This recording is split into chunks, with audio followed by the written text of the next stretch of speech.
الحمد لله الذي له ما في السماوات وما في الأرض وله الحمد في الآخرة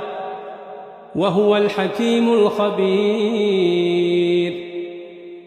يعلم ما يلج في الأرض وما يخرج منها وما ينزل من السماء وما يعرج فيها وهو الرحيم الغفور. وقال الذين كفروا لا تأتينا الساعة قل بلى وربي لتأتينكم عالم الغيب لا يعزب عنه مثقال ذرة في السماوات ولا في الأرض ولا أصغر من ذلك ولا أكبر إلا في كتاب مبين ليجزي الذين آمنوا وعملوا الصالحات أولئك